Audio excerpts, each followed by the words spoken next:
start of summer, but do you know how to have a hassle-free experience while having fun in the sun? Stephen Fabian has some tips that can make your day at the beach, well, a day at the beach. Lifestyle expert Erica Katz shared some great tips for making your day at the beach a breeze. We have the shoe organizer on the beach because this is how we're going to keep everything that we need. Little Ziploc bags in case you want to put your wallet, your keys, your phone so they don't get wet. Then we have our sunscreen. The best part, in the car, you can actually hang it over the car seat. Super smart. Freezer bags are so versatile. They'll do double duty today. I love using freezer bags at the beach because I bring my dry clothes.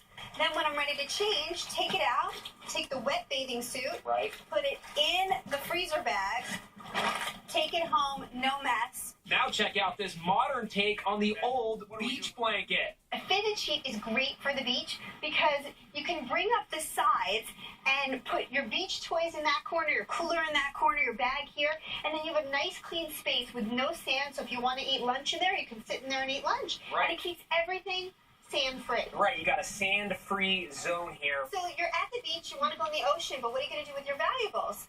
You put it in a diaper, take your phone, your bracelet, Right, your keys, whatever. you wrap it up like this. Oh my goodness. It looks like a stinky, dirty diaper. Nobody's touching that. When it's time to pack up and head home, rinsing off all those sandy toys can be a real chore. Until now. You're just going to go into the ocean, get some water in here, and the holes all through here act like a strainer, and they're all clean in one shot. These are some clean toys, and getting sand off your feet has never been easier. End of the day, ready to head home. Feet are full of sand. Baby powder's the trick? Baby powder. You just take a little bit of baby powder, you rub it on your feet, and it gets the sand to come right off. Great tips for a great day at the beach. And along with going to the beach, you just might be having a barbecue. And of course, the last thing anyone wants is to get sick from what's on the grill. So Megan Alexander with some important safety tips you need to know. So Lisa, what should we do first? Let's start by washing our hands. Of course, can't forget that. Rule number 1, wash your hands. That's what Chef Lisa Beals tells me is the top safety tip for cooking your holiday barbecue. Scrub out all that bacteria. Dirty hands can spread foodborne illness. What's next? Okay, next thing we have to keep in mind to keep the fresh food totally separate from the raw, uncooked food. Uncooked foods like chicken and ground beef can be contaminated with all sorts of nasty bacteria. So don't let that stuff mingle with your salads and veggies. And wash your knives and cutting boards with lots of hot, soapy water between every use. I noticed you're wearing gloves. I am, and whenever I'm cooking at home and I'm making hamburgers or any kind of meatloaf, or even for my clients, I always put on gloves.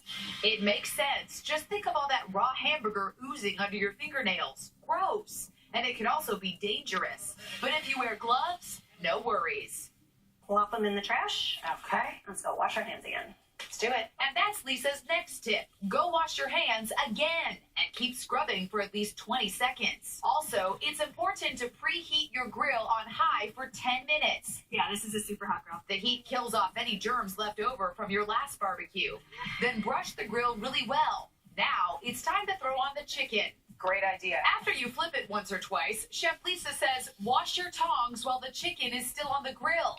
Or have a fresh pear standing by. You don't want the juice from the raw meat contaminating your cooked food. Let's grill some burgers. Got the burgers. You'll notice Lisa touching the hamburgers with her hands.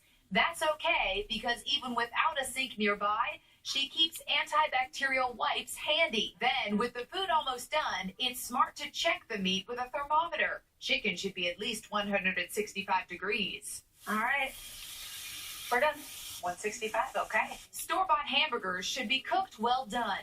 Medium or medium rare is just too risky. When it's time to serve, remember, keep the hot food hot and the cold food cold. Put your cold platters right on top of trays filled with ice. And don't forget, the food can't just sit out all afternoon.